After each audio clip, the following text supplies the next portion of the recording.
Good evening, I'm Brendan Purdy. This is CTV News at 5. Tonight, a potential return to the classroom, awaiting the tabling of the back-to-school bill, plus election issues. We look back at last week's municipal election. And show me how Yushunka seniors stay active with a Ukrainian dancing class. CTV Edmonton, local breaking news with Brendan Purdy. Thanks for joining us. We begin with developing news out of the Alberta legislature tonight. The UCP government is expected to introduce back-to-work legislation for striking Alberta teachers today. The UCP has introduced a number of motions that would limit debate time on the bill once it's introduced. More than 750,000 students and 51,000 teachers have been out of school since October 6th, unable to find common ground on a new collective agreement. Numerous rallies have been held in the last 3 weeks in front of the Alberta legislature and in Calgary, demanding the province negotiate with teachers. It was expected the provincial government would introduce the bill this afternoon, but NDP MLAs have been speaking and holding the floor since 4:30. We're watching the legislature closely and we'll bring you the latest updates as soon as we can. Questions are lingering about last week's municipal election, with 600 ballots miscounted in one Edmonton City Council ward. The province is standing firm on its decision to remove voting tabulators, while Edmonton Elections isn't saying much. CTV's Connor Hogg has more. 1 week after Edmontonians went to the polls, there are still questions about what went wrong. Last week, Edmonton Elections said more than 600 votes in Ward Seepa-Winnewak were miscounted due to human error, a misprint in the order of names on tally sheets. It resulted in a recount and a revised winner for the ward. We're happy to make sure that in the recount, we know what we're doing and that we can have certainty in it because of the hand-bound counted paper ballots. Monday's election was the first since new provincial legislation added attestation forms and removed electronic tabulators from the voting process. Speaking on her weekend radio show, Danielle Smith says electronic tabulators are problematic, especially in close races. I guess there's some soul searching that each of the administrations are going to have to do about their own processes and why, in the cases where there were problems, that occurred. When Edmontonians see how difficult it was to vote in this most recent municipal election, they're going to say, well, why should I bother the next time if I got to go through all this rigmarole? Political analyst John Brennan says the UCP government's new processes made things more cumbersome. He also says the city needs to be more open about how things went wrong. Clearly, they don't want to do that because they don't want to take the blame for what happened. They're going to have to do a better job of counting if the province isn't going to allow the cities to use vote tabulating machines. We're happy to work with them going forward. We've been in touch with them through my department and electoral chief electoral office and the different returning officers that were there. Dan Williams says Edmonton Elections feedback will be factored into the province's future moves, policy changes, regulation, or legislation. Edmonton Elections did not respond to CTV News' request for an interview. Connor Hogg, CTV News, Edmonton. The Food Banks Canada's 2025 hunger count shows food insecurity is on the rise here in Alberta. Roughly 210,000 Albertans use the food bank monthly. Of those, 76,000 are children. In the last year, food bank use in Alberta has gone up nearly 22%. It's the largest year-over-year increase in our country. Here in Edmonton, more than 40,000 people are signed up for the food bank's food hamper program. That's about as many people who live in Spruce Grove. Certainly the national report was no surprise to us because basically our experiences reflected the same severity that the hunger count report is talking about. So we're looking at double the number of people turning to us just for the hamper programs. 127 Alberta food banks reported numbers for the 2025 hunger count. An overnight fire has destroyed a home under construction in south central Edmonton. Fire crews arrived on the scene at Belgravia neighborhood shortly before midnight in November of last year. A duplex under construction burnt down on the same block. Both fires have neighbors feeling uneasy. So we're all really worried that, maybe there's an arsonist on the loose, and, we hope we'll get some answers from the police or the fire department as soon as possible. EPS detectives, along with fire investigators, were on scene for most of the day. No injuries were reported, and investigators are determining a cause. A court case involving a woman previously convicted of mistreating horses has been postponed. Patricia Moore has had trouble retaining a lawyer and is now searching for new representation. Moore has a court-ordered ban on owning horses after multiple convictions related to starving and mistreating animals. In April, police laid new charges, including causing unnecessary pain and suffering or injury to an animal. Moore has pleaded not guilty. Her case has been put over until November 24th in Evansburg. Canada is poised to lose its measles elimination status as the countrywide outbreak hits the one-year mark. Canada eliminated measles back in 1998 and maintained that status for more than 25 years. Over the past year, the virus has spread to more than 5,000 people, including nearly 2,000 here in Alberta. Experts are attributing the return to declining vaccination rates stemming from vaccine hesitancy, along with the disruption of routine immunizations during the COVID-19 pandemic.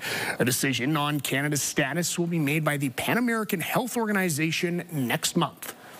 A new topical cream to help with eczema was recently approved by Health Canada, including the use on children who've been waiting for better treatment options. An Alberta dermatologist helped lead the way with clinical studies. The ointment is called Opzelura. It's now approved for use in children as young as 2 years old. The new treatment targets a mild to moderate atopic dermatitis, also known as eczema, a chronic skin condition that causes redness, dryness, and intense itching. Calgary dermatologist Dr. Aleem Devani helped lead a clinical trial of 350 patients across North America. It showed significant improvement after just 8 weeks of treatment. It creates a lot of excitement for patients, but also the parents, because they're also frustrated with the disease. Their child isn't sleeping. They're constantly itching. They have psychosocial or psychological impacts to the disease. So giving a new novel treatment that is highly effective is a huge step forward. The Eczema Society of Canada says Alberta has a much higher than usual rate of eczema because of its dry climate, which can worsen flare-ups. All right, time now to check in with Josh. Had a look outside at that weather. Not all that dry today. No, not dry, and it was trying to snow on me at one point this afternoon. Yeah, it didn't ever really flip over to snow, at least not here in the city. We'll show you later in the newscast where there is snow on the ground across Alberta. For the most part, it was showers around Edmonton. 3 degrees downtown right now. Wind has been a big factor through the day today as well.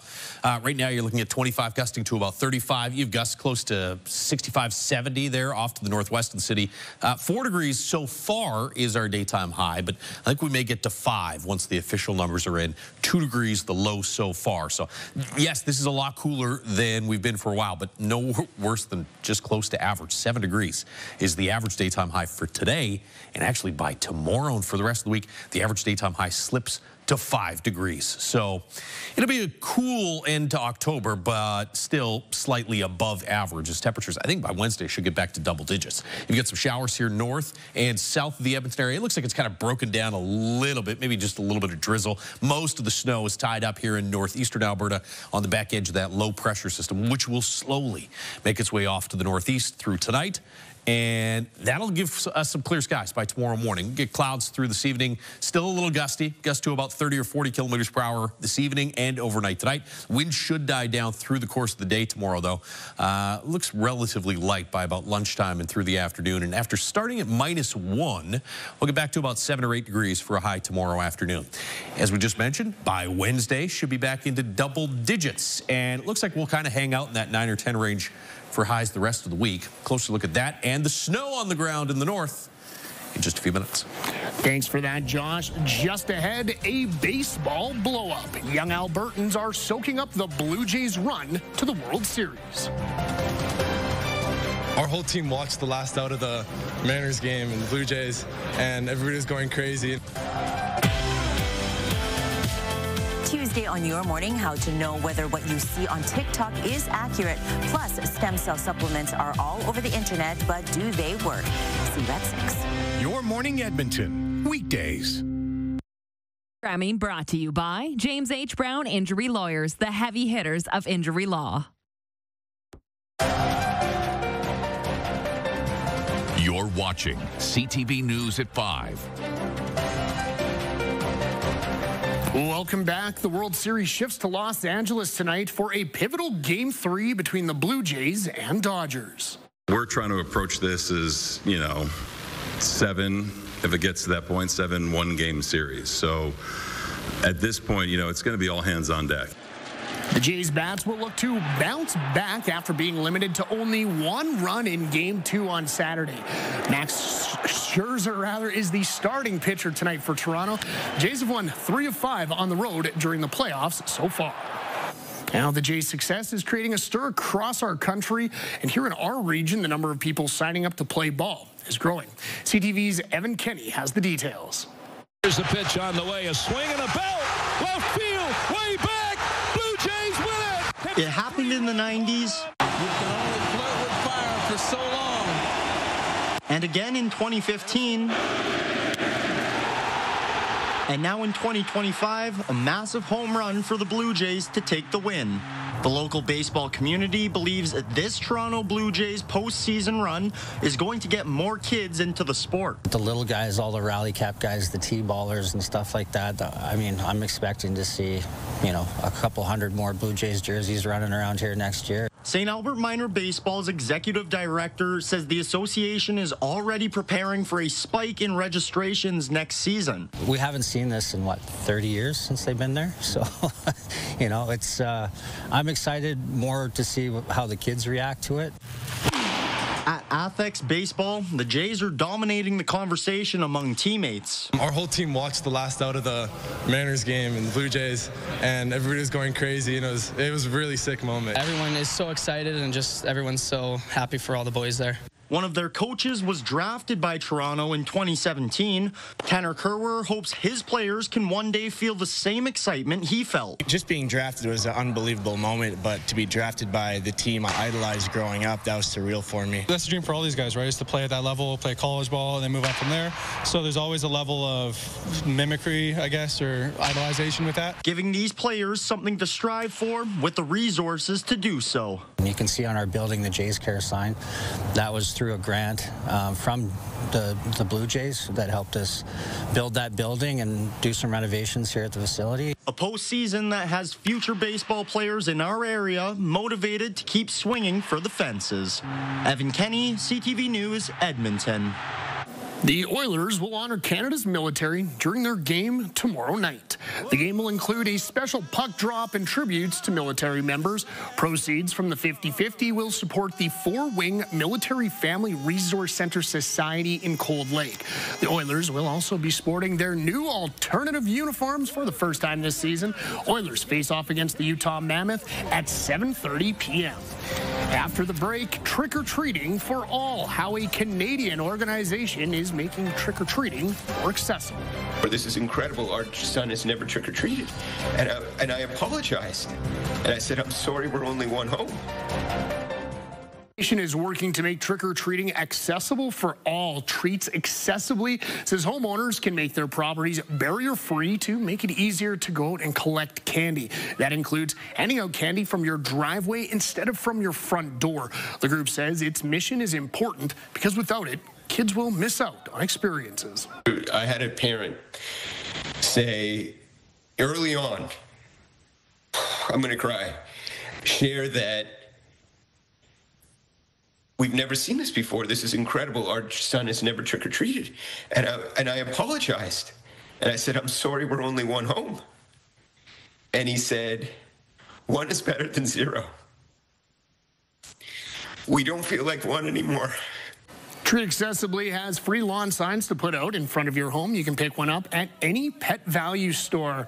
All right, Josh, so we found out when I was at the Edmonton Expo, Matt said that he would have liked to see me in a Spider-Man getup, was calling me Peter Parker. We found out you're not a big fan of Halloween. You have to have at least one Halloween costume from when you were younger that was really cool. No, none.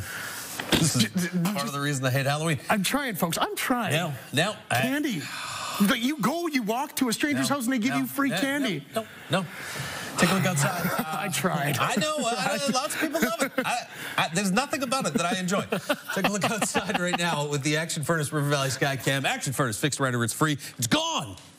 4 degrees in Edmonton.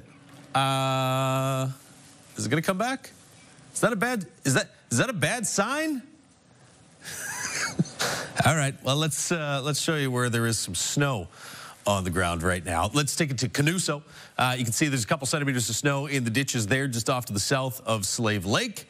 If we move a little further to the east, you get around Flatbush. Some snow, not as much as Canuso, but some snow there. Grassland has some snow on the ground, and then Conklin and Mariana Lake. This is from just after 4 o'clock this afternoon, so that snow is sticking around. 4 degrees in Edmonton right now. Should get to 5, I think, for a high. 1 in Fort McMurray, 4 in Grand Prairie, and 7 in Red Deer right now, where the wind is gusting up around 50 kilometers per hour. And oh, look at that. The wind has now picked up in the city as well to about 35, gusting to 50 kilometers per hour.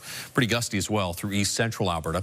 As we said, I think the wind will stick around through the rest of this evening and then die down overnight tonight or early tomorrow morning. There's the snow. This will continue to fall right through to about lunchtime or maybe even early afternoon around Fort McMurray. It starts to break down around the Edmonton area, though, over the next couple of hours as this low slowly makes its way off to the northeast. Watch the clearing, though. From Edmonton south off to the west, by tomorrow morning, we've got mainly sunny skies, and sunshine will stick around all day tomorrow. It's not going to be a whole lot warmer than today, but it will feel a lot warmer because of the sun and the lack of wind. There's a new little low pressure system that starts to develop here in parts of north central Alberta early Wednesday morning. So you get a chance at some scattered showers to start the day Wednesday. I think most of the precipitation will be in eastern Alberta, north of Highway 16. It's either a rain-snow mix or some snow. Maybe even a little more accumulating snow. Highway 16 and areas to the south, this should be showers, which move off mostly into Saskatchewan by late afternoon. Here in Edmonton, by late afternoon, we may see some sunny breaks. So could be another wet start to the day Wednesday, but should see some improvement in temperatures back to about 9 or 10 in the afternoon. And looks like a little bit of sun by Wednesday late in the day. -2 in Fort McMurray tomorrow morning, -5s. Grand Prairie, Jasper, Red Deer will be about -1 here in the city. Back to 2 in Fort McMurray. That snow should be done by about lunchtime or early afternoon. 3 degrees, cold like Lac-La-Biche, but you hang on to the clouds. Temperatures around 5 or 6 degrees. Grand Prairie, Whitecourt, Edson area, 7 in Sunshine and Red Deer and Coronation, and in Lloydminster and Jasper, 3 or 4 degrees for daytime highs. -1 tomorrow morning. There's your wind gusts, 30 to 40 kilometers per hour, right through to early tomorrow. And then the wind dies down. The sunshine sticks around all day, and you get to a high of about 7 or 8 degrees. 10 on Wednesday with that chance of a shower in the morning. 9s and 10s Thursday, Friday, Saturday. And there's your Halloween forecast. Some increase in cloud and a chance of some showers, maybe even a little bit of rain-snow mix late in the day on Friday. All right, thanks for that, Josh. Looks like the Tower Cam doesn't like Halloween either. When we return, Shimmy Shaking Shumka. A group of seniors stays active through Ukrainian dancing. They're a bunch of go-getters, and they like to come out and dance hard all year round.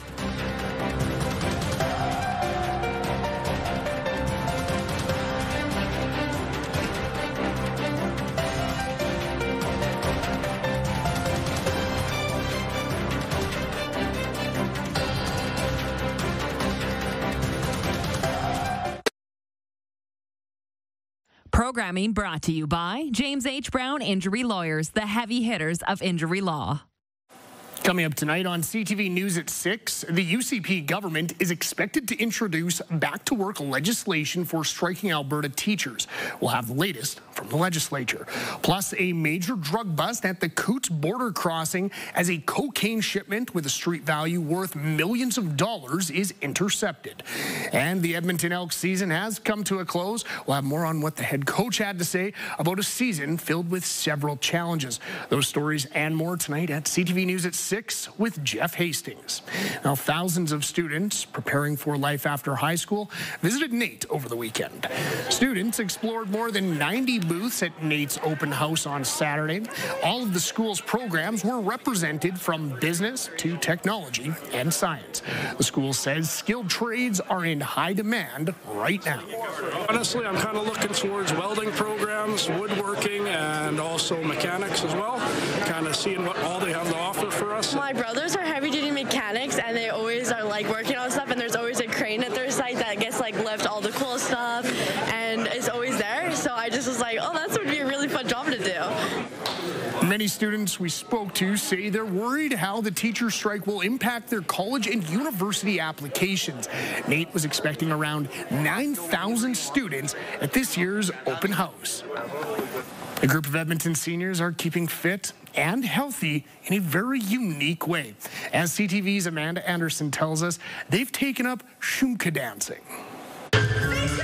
Shumka is known to be a high-energy style of Ukrainian dance, and the energy in this class certainly isn't lacking. They're a bunch of go-getters, and they like to come out and dance hard all year round. This is the Seniors Can Shumka class for anyone 55 years and up. Anyone that's either brand new to Ukrainian dancing, we even have people in here who danced when they were younger. Victor Melik is their oldest student at 89 years old. I am Ukrainian. I've been cognizant of this all my life. And I just never danced when I was young, but I always wanted to. Melik says he was out of shape and had trouble keeping up at first. 8 years later, he's lost more than 60 pounds through Shumka dancing. And I wouldn't give it up for anything. Many seniors are seeing health benefits from taking the class. My arthritis is gone, so the doctor told me. It decreases your dementia, the chances of you getting dementia, and that there's scientific proof behind things like that. I think it's just fantastic. It's keeping the entire community more healthy. The class has grown from about 8 students when it was first offered 9 years ago to now upwards of 40 people taking part each week. 50% of this is, learning to dance, getting some exercise, toning your muscles, finding their balance. But the other 50% is really just having a good time with people. Then you put it all together and you've got a party.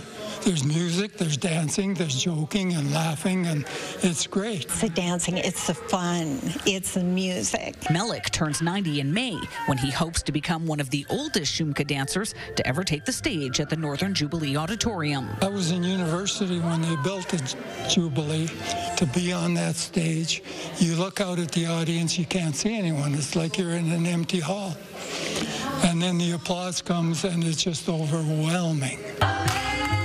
Amanda Anderson, CTV News, Edmonton. All right, folks, that is our show for this Monday evening. Thank you so much for stopping by. We'll see you back here tomorrow, same time, same place. Until then, take care. Bye for now. CTV National News is up next.